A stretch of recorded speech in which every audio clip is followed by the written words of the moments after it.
Fíjense que uno de los pilares muy grandes que tú has escuchado, pues que nos llaman cristianos, hemos decidido imitar, seguir, queremos tomar el ejemplo de Cristo y nos llaman cristianos, que es un término muy, muy antiguo, se dio por primera vez en el siglo I, y lo dieron en un lugar llamado Antioquía. Y en ese lugar se les dio ese nombre, ese título a las personas de cristianos, porque seguían, imitaban y aprendían todo lo posible de Cristo Jesús, a quien tú has escuchado. Estamos en una era y en una región en donde es aceptable, ¿te sirve el cristianismo? ¿Sirve tu vida? Súper bien que te sirva eso a ti, respeto tu creencia, es increíble. Pero también escuchamos otras más creencias y también de la misma manera tenemos esa misma flexibilidad, por llamarle así, de lo que te sirva a ti está bien. A mí, ¿te sirve el cristianismo? Increíble. A mí me sirve esto y también está increíble. No nos metamos con nadie y todo va bien. Yo quiero hablarte acerca de... el estudio de esta mañana se titula Jesús entre otros dioses. Jesús entre otros dioses. Jesús es diferente, es lo que nosotros vamos a plantearnos. ¿Es igual? ¿Es un plagio? La historia de Jesús es un plagio en donde se ha tomado de diferentes historias y ahora a nosotros nos han engañado con una historia ya contada, con un suceso ya acontecido que Jesús replicó. Tú lo puedes poner en el YouTube y es impresionante las tantas y tantas argumentos de que la historia de Jesús, lo que él hizo, pues prácticamente es un plagio, es una imitación, es una fotocopia. Lo que nosotros estamos abordando, te dije, estamos hablando el Evangelio de Mateo. Es alguna otra manera de decirte de manera práctica, el Evangelio se puede tomar como una biografía de Jesús. ¿Por qué biografía, Fer? Habla dónde nació, cómo nació, qué hizo, qué dijo, qué enseñó, en dónde estaba. Entonces se le puede conocer o se le puede dar o entender, porque el término evangelio, que significa buenas noticias, a veces es un término no común para nosotros, pero yo sé que te puedes entender o te puedes relacionar más con el término biografía. No que signifique biografía, pero lo que hablo es que en el evangelio puedes encontrar quién es, dónde nació, qué hizo, etcétera. A eso me refiero, y por eso es que puedes entender el evangelio como si fuera una biografía de Jesús. Pero hay 4 evangelios: Mateo, Marcos, Lucas y Juan. Esta parte de los evangelios, muchas personas dicen, mira, es que los evangelios se contradicen, dicen cosas, unos dicen una cosa, otros dicen otra cosa. Los evangelios en sí no son una réplica una de otra. Los evangelios se consideran que es como si fueran 4 testigos de un evento. Entonces van a ser diferentes, pero son mutuamente complementarios. Mutuamente complementarios. Quiero darte un ejemplo. Imagínate que 3 de ustedes y yo somos testigos de un accidente aquí en la esquina y vamos a relatar nuestra historia. Yo como testigo y 3 de ustedes también. Nuestras historias van a ser diferentes. A mí me llamaron la atención ciertos detalles, a ti te llamaron la atención otros detalles y a los 4 nos llamaron la atención otros detalles. Muchos vamos a coincidir porque vimos el mismo evento, vamos a coincidir en muchas cosas, pero ciertos detalles yo me fijé, otros detalles tú te fijaste y así. Los evangelios es eso mismo. Son 4 testigos, 2 de ellos fueron discípulos directos de Jesús, que es Mateo y Juan. Y Lucas y Marcos no fueron discípulos directos de Jesús. Marcos, por ejemplo, fue enseñado por el apóstol Pablo, por el apóstol Pedro, y Lucas por el apóstol Pablo. Entonces lo que nos van a enseñar es su testimonio, lo que ellos vieron, los que estuvieron presentes, y los otros, los que ellos investigaron, lo que les contaron sus maestros, los discípulos de primera generación. Entonces los evangelios de cierta manera son diferentes en algunos detalles y otras cosas muy parecidos. Hay 3 de ellos que son sumamente parecidos y se les ha dado el nombre de evangelios sinópticos, porque son muy parecidos. Sí, ninguno de los 4 son iguales, pero sí 3 de ellos son muy parecidos y se les ha dado el nombre de sinópticos. Tú los puedes poner en columna los tres y te van narrando los hechos y vas viendo detalles de las mismas, casi de las mismas historias, y se complementan bien interesante. Y el último evangelio, el evangelio de Juan, no se considera sinóptico, porque tiene historias diferentes, aunque habla de la persona de Jesús. El evangelio de Mateo entonces nos habla lo que vamos a nosotros a aprender. Vamos a Mateo por el capítulo 1, que es la clase que vamos a tener. Mateo capítulo 1, apenas vamos comenzando nuestro estudio.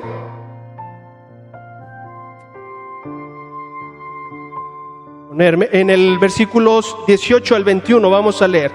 Mateo capítulo 1, versículos 18 al 21. Voy a leerles la Nueva Traducción Viviente. Dice lo siguiente en Mateo 1, capítulo 18. Este es el relato de cómo nació Jesús, el Mesías. Su madre María estaba comprometida para casarse con José.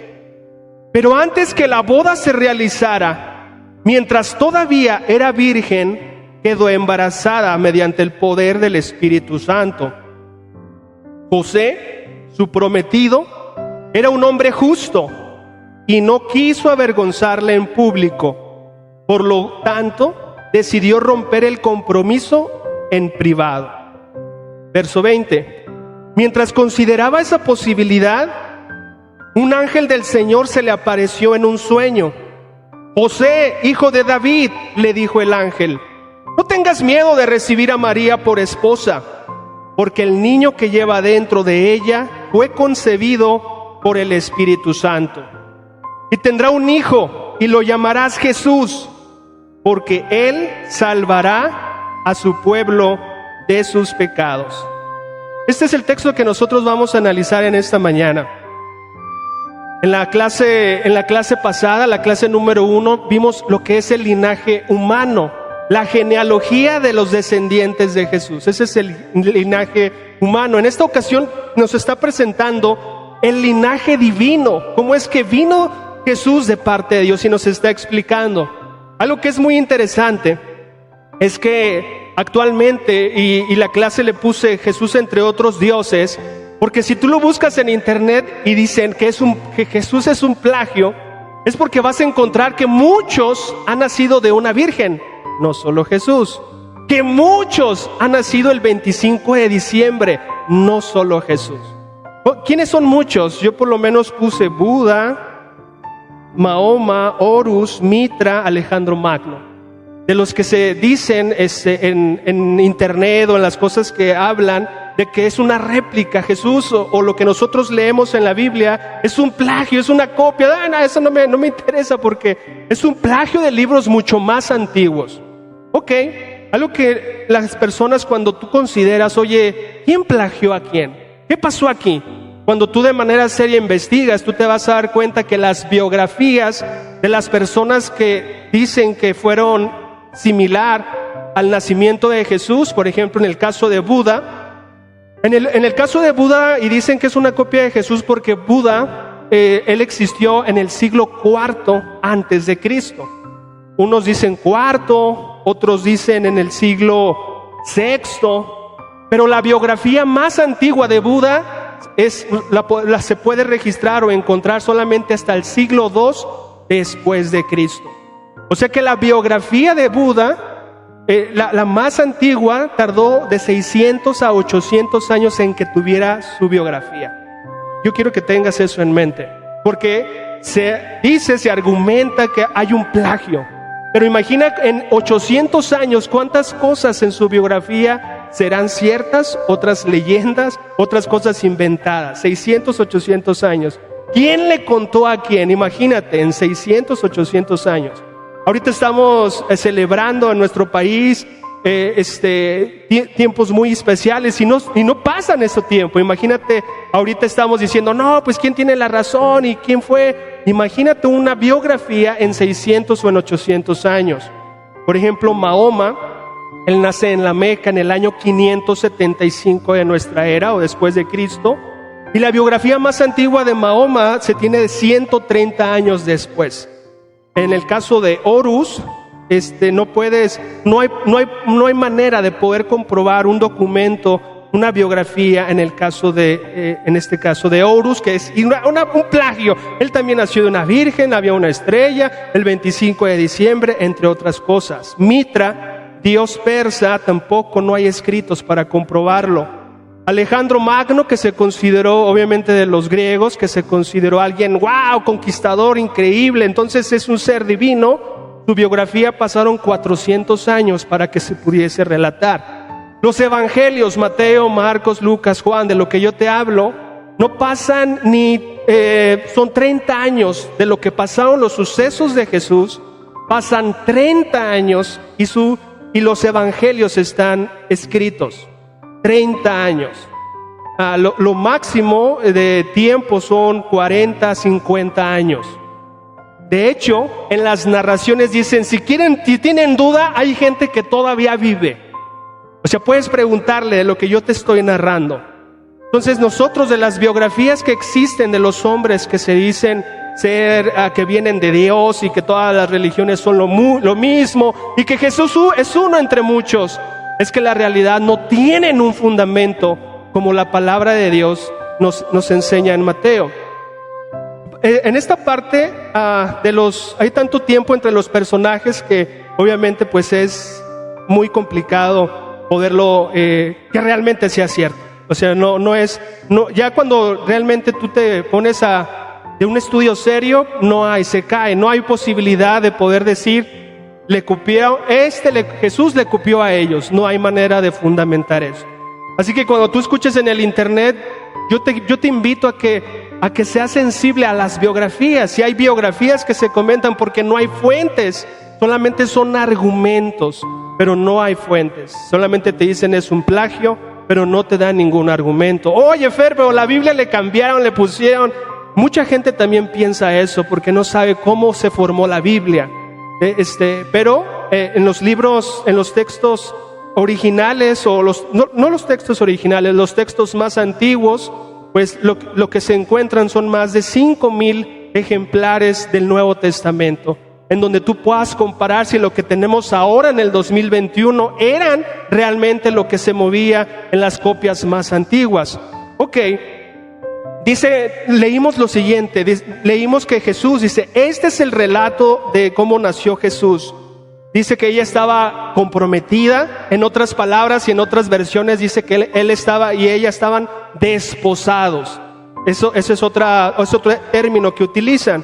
Dice, pero antes que la boda se realizara, mientras todavía era virgen, quedó embarazada mediante el poder del Espíritu Santo. Esta situación, si la palabra de Dios, si Jesús viene de Dios, que ningún otro ser humano ha venido ni ha nacido de una manera sobrenatural como lo que nosotros estamos leyendo, si Jesús es el que está naciendo así, ya vimos el linaje humano y concuerda con lo que Dios prometió. Si Jesús realmente nació de una virgen, de una manera sobrenatural, y Jesús tiene un linaje divino, su mensaje es sumamente importante para la humanidad. Es totalmente trascendente que tú lo conozcas si un hombre vino de Dios realmente.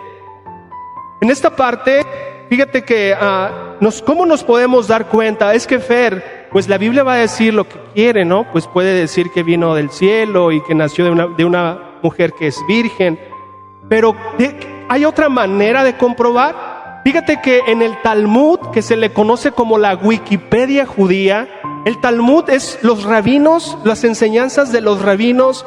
Ellos tienen como 14 tomos de cómo vivir su judaísmo, reglas y cosas, aspectos. A eso se le llama Talmud. ¿Sabes cuál es la opinión del Talmud de Jesús? En la opinión de estos libros del Talmud dice, las referencias de Jesús es que fue un hijo bastardo, hijo nacido de María, y según el Talmud, fue un hijo entre María y un soldado romano, un centurión romano. Y ese soldado se llama, hasta nombre le tiene, y apodo. El nombre de este centurión es el Pantera. El Talmud, eso es muy interesante. El hecho de que es interesante esto, que un libro extrabíblico aún haya uno, este nació de una manera diferente. ¿Y de qué manera? Ese fue un hijo ilegítimo. O sea, es favorable al cristianismo que el Talmud, que los judíos, que un libro antiguo aún argumente que Jesús no nació de manera común. Su invención es que, pues que María tuvo un amorío con un soldado romano llamado el Pantera. Y los judíos la tratan o le dan términos de prostituta a María. Es una situación de ofensa sobre. Y nosotros podemos ver en el Nuevo Testamento lo mismo. Por ejemplo, en Juan 8:41, por favor, Juan 8:41. En el mismo evangelio, vemos cómo le decían a Jesús los judíos. Juan 8, en el 41,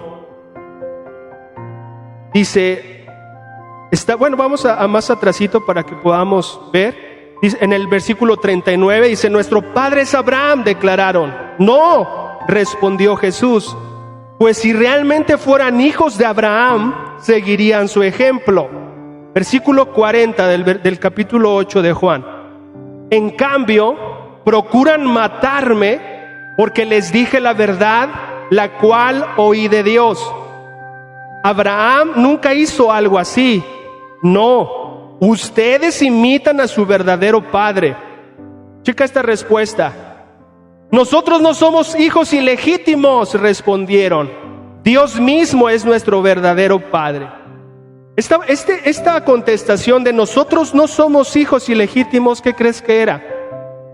Era una ofensa, pero tú sí. Nosotros no somos hijos ilegítimos, pero tú sí, Jesús.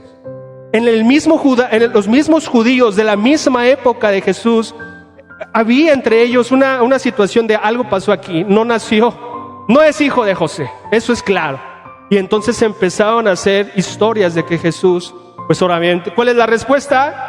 Si no fue, créanme que no van a entender que fue el hijo del Espíritu Santo, pues fue un acto de adulterio, bueno, no adulterio, porque no estaban todavía, sí estaban casados, pero no estaban, no se había formalizado la relación. Ahorita les explico un poco más. ¿Has escuchado la ofensa de Jesús es un glotón y un borracho? ¿Has escuchado eso? Ok. Esa ofensa de que es un glotón y un borracho, ¿alguna vez crees que vieron a Jesús tomado? Para que le dijeran eres un glotón y un borracho. Ese término también se refiere a que era una persona que si nació en pecado, vivirá en pecado. También es un término que confirma que le estaban diciendo, tú naciste pecador, eres un pecador. Por eso es que le dan ese término ofensivo, eres un glotón y eres un borracho. Es como, mira cómo naciste de manera ilegítima y así tu vida va a ser reflejada. Los judíos tenían mucho eso bien marcado. Entonces, en la parte bíblica, estos testigos que tienen un tiempo tan reducido que no eran todavía gente vivía 30 años, 35, 40 años de estos testigos de que Jesús nació de manera milagrosa. Nadie se opuso, refutó esta verdad de que Jesús nació de manera especial a través del Espíritu Santo. El desposorio, nosotros lo podemos ver, María y José estaban comprometidos. El desposorio ya era un contrato con testigos, iban y firmaban ese contrato de desposorio que duraba un año. Prácticamente ya se consideraba eso un matrimonio. Por eso cuando se entera de que está embarazada, dice, ¿cómo le hago? Está hablando, dice que está pensando cómo hacerle y entregarle un acta ¿de qué? De divorcio. Oye, pero ¿cómo si también están casados? Ya le quiere entregar un acta de divorcio. Ok. El desposorio en la cultura judía era un contrato ya prácticamente de matrimonio en donde habían testigos. Solamente duraba un año y en ese año el esposo lo que hacía era preparar en dónde va a traer a su esposa. Pero ya ante la sociedad, en lo civil, ya tenían un contrato establecido, y si alguien rompiese ese contrato sería a través de un divorcio. Solamente era un evento de confirmación, de alegría. Obviamente no vivían juntos, cada quien tenía que vivir en su casa. Por eso es que nosotros decimos, pues es como nuestro compromiso. Nuestro compromiso no implica un contrato legal. el compromiso judío implica un contrato legal, implica testigos, implica todo eso. Ok. Algo que yo quiero invitarte de esta narración es que tú y yo aprendamos de José. Imagínate esta escena. José escuchando de su esposa que está embarazada. Ya se armó la remambaramba. ¿Cuántos hogares? Yo pienso, transpórtate, tú eres María o tú eres José y transpórtate ahí. ¿Qué harías si tú fueras José y tu esposa? ¿Qué? Así que con el Pantera. Es ilusión. O sea, era una situación complicada. ¿Qué podemos aprender de José? A veces solamente pensamos en que alguien que es muy especial, María, que fue una mujer muy especial, y nos quedamos en que María era muy especial. Pero tanto María como José eran los dos personas muy especiales. Acabamos de leer que José se le reconocía como una persona justa. Y ve cómo reacciona ante esa noticia. Dice que se quedó reflexionando. No dice cuántos días, no dice que esa noche, no dice cuánto, no nos dice la palabra de Dios en Mateo 1 que acabamos de leer. ¿Cuánto tiempo se pasó reflexionando José al respecto de esta noticia? Pero algo que podemos aprender es no ser reaccionarios. Yo pienso en las cosas que te pasan. Yo quiero que te des el tiempo para poder encontrar la respuesta de Dios. Te puede sorprender, puede ser radicalmente a lo que tú esperas, pero si tú te das ese espacio en esos momentos complicados de tu vida, va a ser lo mejor que tú puedas hacer. José no la golpeó, no dijo, ¿sabes qué? Ahorita nos divorciamos, ¿sabes qué? Sabemos que en el Deuteronomio, la ley en donde ellos vivían, a ese tipo de actos, la mujer tendría que ser apedreada. Comentaristas dicen, bueno, que ya no era tan excesivo en el nivel o en el tiempo de Jesús, ya no estaba pasando esto, solamente iba a quedar señalada, pero ya no estaban tanto apedreando a estos casos. Pero yo quiero que tú observes y aprendamos juntos de parte de José al tiempo de cuando nos pasa algo, escuchas una noticia que no te esperas, una noticia que va contra pues ahora sí que contra tu ego, contra tu amor propio, lo que sea, poder ir a Dios y decir, Dios, ¿cuál es mi siguiente decisión? Yo pienso que, imagínate la ilusión, ya estaban desposados, ya tenían ese contrato civil, ya tenían testigos. Tú te ilusionas. Chicas, ¿a poco no te ilusionas? Si se ilusionan en el noviazgo, imagínate ya en el desposorio, ya te imaginas que padre, voy a hacer una vida. Era muy complicado. Pero eso nos sirve para poder entender de ir a Dios en cualquier decisión. Dice que José, y me encantan esas palabras que la palabra de Dios nos comenta, dice que él reflexionó, él dijo, ¿qué meditó? En otras versiones, ¿qué voy a hacer? Y en esa reflexión, Dios le dijo, José, tranquilo, no existe el Pantera, es ilusiones. Tu mujer está, el embarazo de María es a través del poder del Espíritu Santo. Imagínate qué sintió José en ese momento. Descansó, todas las cosas que se puso en la mente.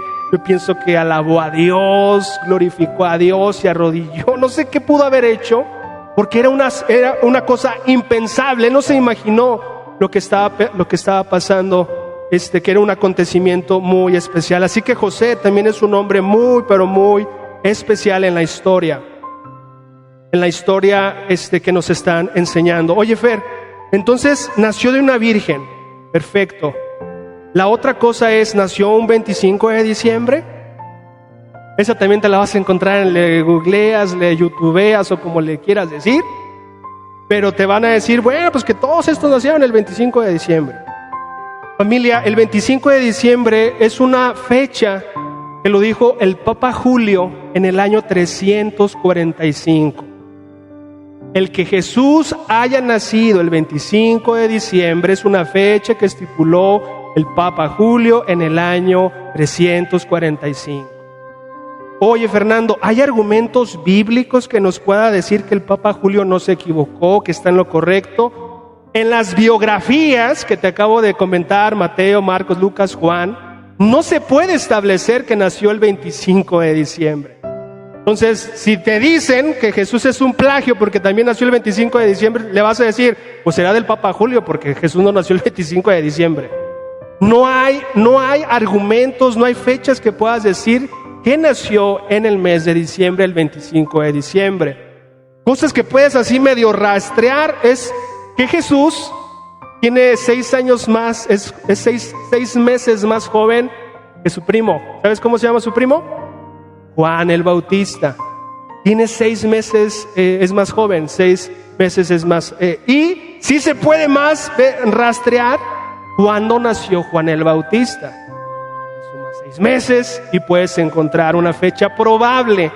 Es probable, tampoco puedes argumentar de cuándo nació Jesús. ¿Y por qué puedes rastrear? Ok. Un ángel también le dijo a Zacarías y a Elizabeth que iban a tener un hijo. Iba a ser Juan el Bautista, etc.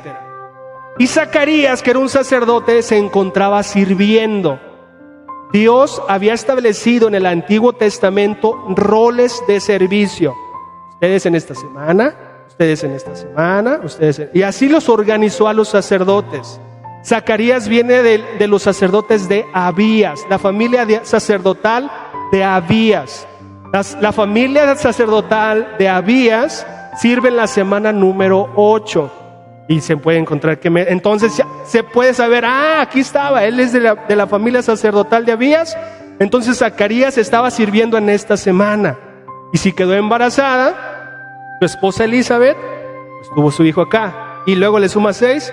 Si tú haces un cálculo así, que también va a ser aproximado, será en septiembre, en el mes que otro de los argumentos es que Jesús nació en septiembre. Oye, Fer, ¿importa mucho que haya nacido en septiembre o el 25 de diciembre o otra fecha específica? No es lo importante. Lo importante es que nació Jesús. ¿A qué vino Jesús? ¿Qué hizo Jesús? ¿Por qué te estoy explicando todo esto? Porque están comentando que Jesús está plagiado. Y Jesús no nació el 25 de diciembre. Solamente fue, ya te lo expliqué, quién lo dijo y cuándo lo dijo. ¿Hay argumentos bíblicos para eso? No. ¿Tenemos otras alternativas? Sí, ya te las expliqué. Y hay otras más alternativas, pero no tiene caso el perdernos porque no se va a dar al tiempo exacto con que nace Jesús. Muy bien, lo más interesante. Familia, vamos nuevamente, Mateo. Igual, capítulo 1. Vamos a seguir. Dice lo siguiente: José, su prometido, era un hombre justo y no quiso avergonzarla en público, por tanto decidió romper el compromiso en privado. En el 20, mira, en el 20 es en donde te digo que estaba pensándolo, reflexionándolo.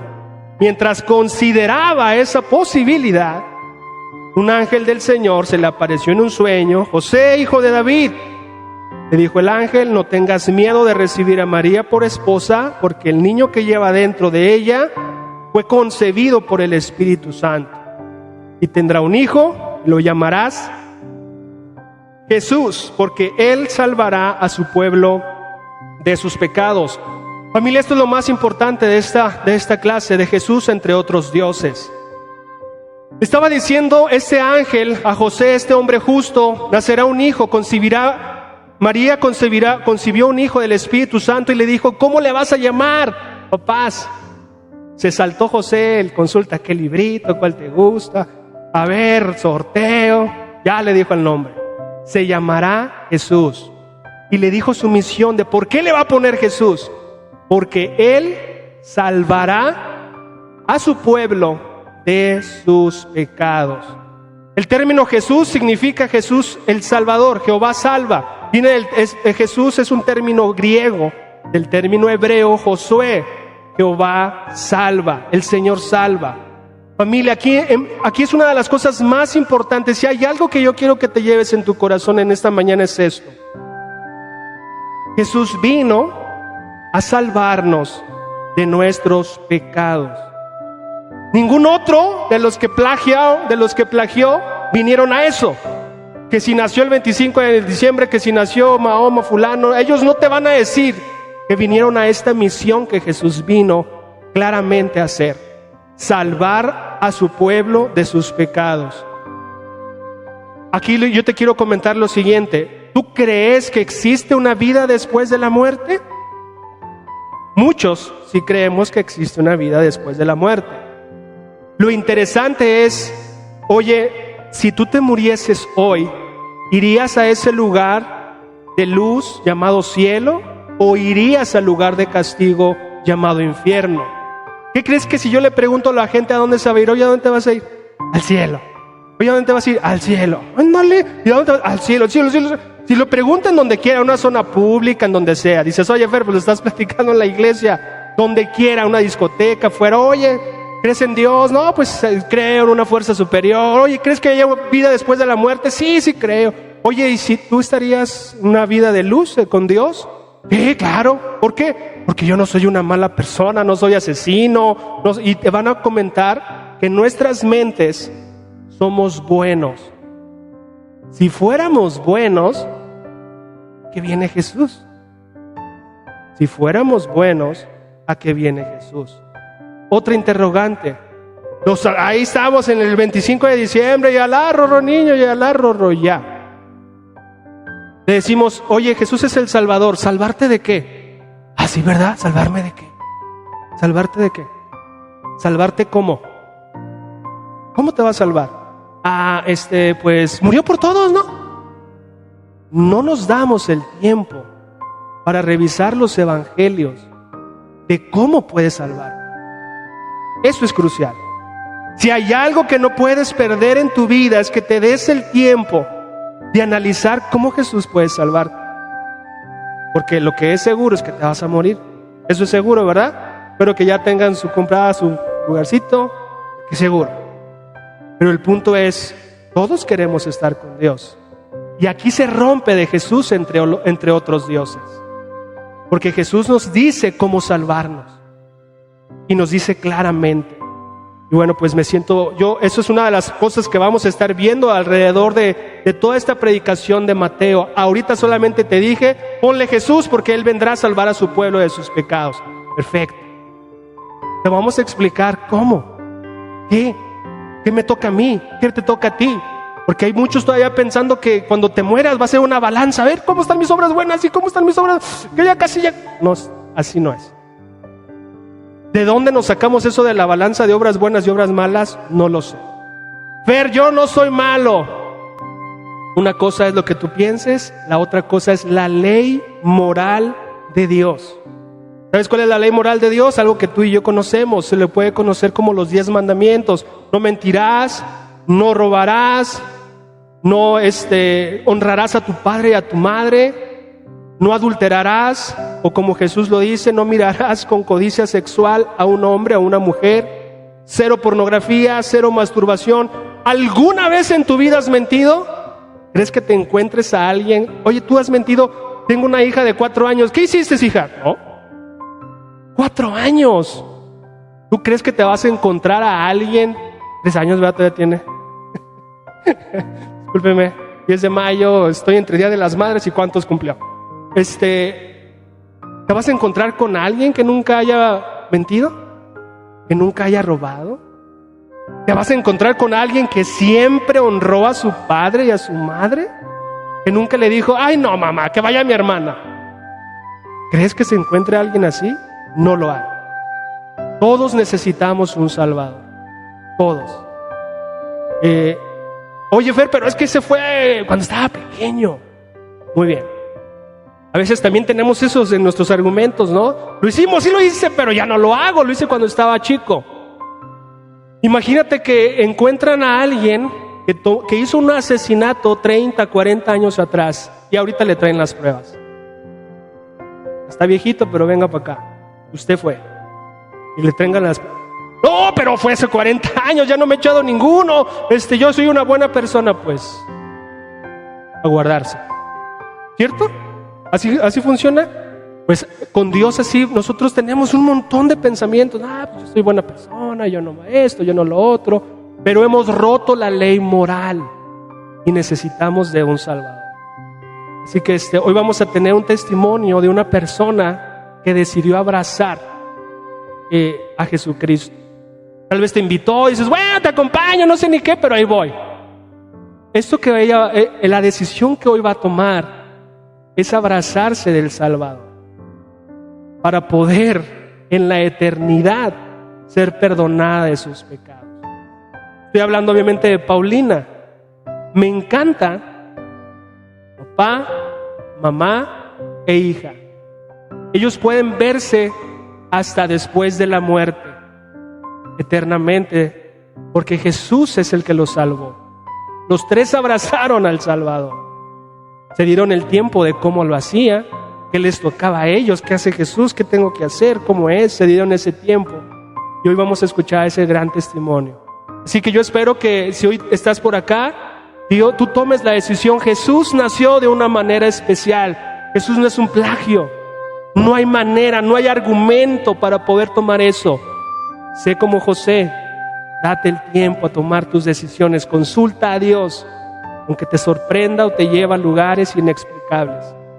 Y tómate de Jesús, es el Salvador. ¿No sabes? Nos encantaría que pudieses darnos la oportunidad de sentarnos juntos y consultar dudas. Oye, esta vez que dijiste, yo no estoy... Hablemos. La gente cuando habla de religión está acostumbrada a pelear. Nosotros no queremos pelear, queremos hablar. Hablemos, concluyamos, tomemos decisiones. Y si con las evidencias tú dices, yo no. Vemos en los evangelios que Jesús no forzó a nadie. Esto es totalmente libre. Acompáñame nuevamente en una oración.